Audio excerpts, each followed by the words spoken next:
बताने के लिए भी freedom of worship and freedom to propagate संविधान में है। लेकिन ये सबको एक एक करके काटना चाहते हैं भाजपा सरकार। तो इसलिए अगर हम ये आप तो बहुत सुने हैं कि हिंदू खतरे में है वगैरह, मेरे ख्याल में कोई हिंदू खतरे में नहीं है अगर वो लोग भाजपा में नहीं है, क्योंकि वो तो अलग बात होती है। लेकिन संविधान तो ज़रूर खतरे में है, क्योंकि संविधान की जो बेसिक प्रिंसिपल है, जब ये छोड़ के ये जो संकल्प इन लोगों के थे, जो बुनियादी सिद्धांतों के साथ जो संविधान लिखे हुए थे, उसको अगर आप अलग रख के आप देश को चलाना चाहते हैं, सरकार को चलाना चाहती है, तो उसका मतलब ये है कि अंत में भारत का विभाजन, पहले तो अभी धरती में तो विभाजन हुआ, मैं अंग्रेजी में कह रहा था, it was a partition in the soil of India, now it is a partition in the soul of India. हमारे आत्मा को अभी विभाजन करना चाहते हैं सरकार, कि अगर आपका मज़हब ये है वो उस तरफ जाइए, अगर आप हिंदू हैं हमारे साथ रहिए, आपकी जाति ये है तो आप उस किस्म पे काम कीजिए, अगर आप जाति हमारे साथ है तो आप इस किस्म कर। ये सब नहीं चलना चाहिए, लेकिन यही चल रहा है हमारे देश में। Last question, sir. And all of us know your flawless and absolutely unquestionable command over the English language. If I can have you and request you to speak and answer this question in English, it will be a treat to all of us and we'll carry this memory in our mind and our hearts. तो मेरी हिंदी इतनी बुरी थी कि आप सुनना नहीं चाहेंगे। आपकी हिंदी अच्छी थी। मुझे ये लगने लगा था कि आपकी हिंदी जो है हम सबसे कहीं बेहतर है और थोड़ी देर में हमको इन्फीरियरिटी कॉम्प्लेक्स हो जाएगा आपकी हिंदी सुन के, क्योंकि आपने ऐसा कहा था आपकी हिंदी अच्छी नहीं, लेकिन मुझे ऐसा नहीं लगा, एंड आई एम श्योर सामने बैठे लोगों को नहीं लगा। But again, as we are all wanting to look forward to hear you in English, there are 3 words in the preamble of the Constitution, sir. Secular democratic republic. Is it anyway today a secular democratic republic, or have we digressed from those 3 words completely? Your comment, sir. A little bit a mixture of Hindi and English. Ajay, I'll tell you very frankly, the word secular was not there at the beginning. Absolutely right. And that was because Dr. Ambedkar argued that secularism is a matter of policy, but in any case, the basic principles of the Constitution are secular principles. You see, if the Constitution gives you the right to be yourself, including to worship as you wish, and to propagate your own faith, then de facto it's secular. If none of your rights are greater or lesser because of your religion, de facto it's secular.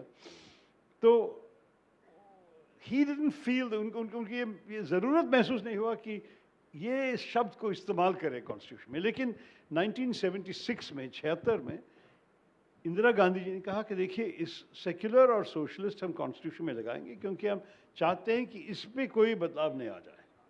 And so she wrote it into the preamble, and वो जब 42nd amendment के बहुत सारे चीज़ों को बदल दिया सरकार ने, जनता सरकार जो आए थे, ये लफ्ज़ों को, ये शब्दों को बदला नहीं।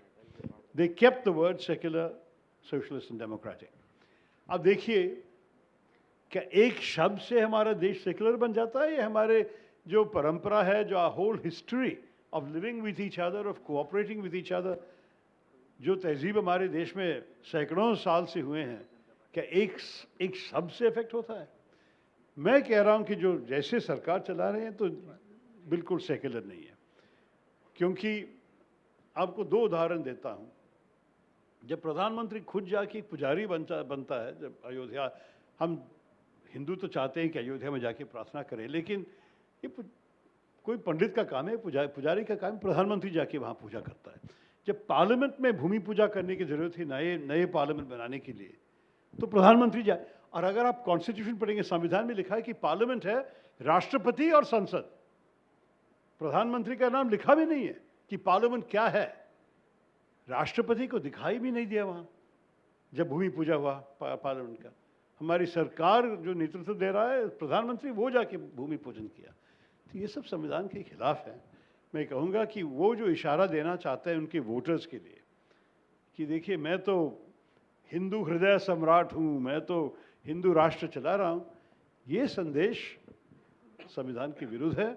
और इसके बारे में भी हम सोचना चाहिए, क्योंकि हमारे संविधान के अनुसार कोई भी एक दिन किसी भी धर्म के, किसी भी मज़हब के लोग प्रधानमंत्री हो सकते हैं, राष्ट्रपति हो सकते हैं। आपको पता है कि राष्ट्रपति के स्थान में कई किस्म के लोग आए हैं। अच्छा है, क्योंकि हमारे भारतीय विभिन्नता, हमारे जो बहुस्वरता के एक सिंबल है हमारे राष्ट्रपति।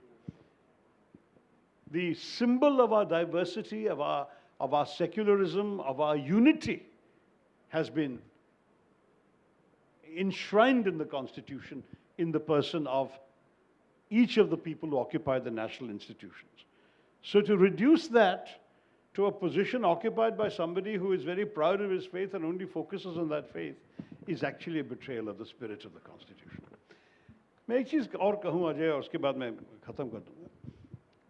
जैसे हमने हमारे देश को चलाए थे, आपको शायद याद है कि 1971 में, ये शायद मैं अंग्रेजी में कहूँगा कि मैं भूल गया था कि अजय का प्रश्न था कि मैं जवाब अंग्रेजी में दे दूँ.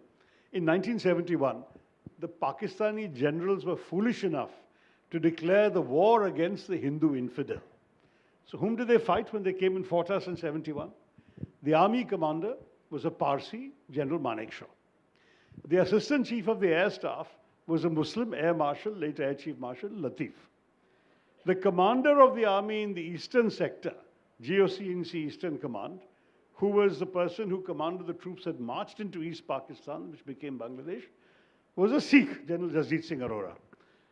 The general we helicoptered into Dhaka to negotiate the surrender of the Pakistani forces was Jewish, General Jacob, JFR Jacob. And the admiral in charge of the Western Fleet, which blockaded Karachi and prevented with our shipping, was a Christian, Admiral Chandi Kurian. That was India. And that was the country that all of us, that I grew up in, that Kamal Nathji grew up in, perhaps Ajay was a little younger than us. If I can interrupt you between, and this information is being shared by a member of parliament, comes from the southern part of the country. There you are. That's the most interesting So part. that is the India that we are all proud of. That is the India that we must be cherishing and want to preserve. An India whose diversity, whose unity amidst that diversity is what gives us the greatest strength.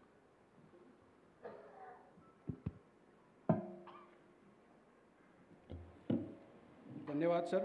आपके विचारों एवं शब्दों से निश्चित ही यहाँ विराजमान श्रोताओं को मार्गदर्शन मिलेगा.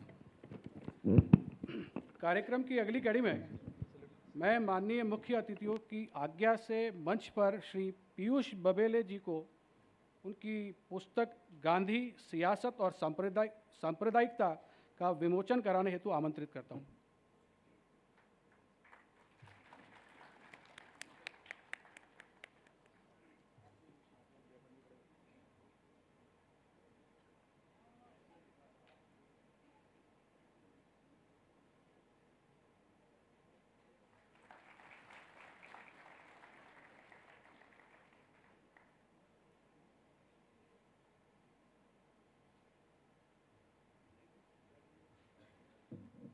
अब मैं बबेले जी से निवेदन करूंगा कि वो अपनी पुस्तक के बारे में संक्षिप्त में अपने विचार रखें.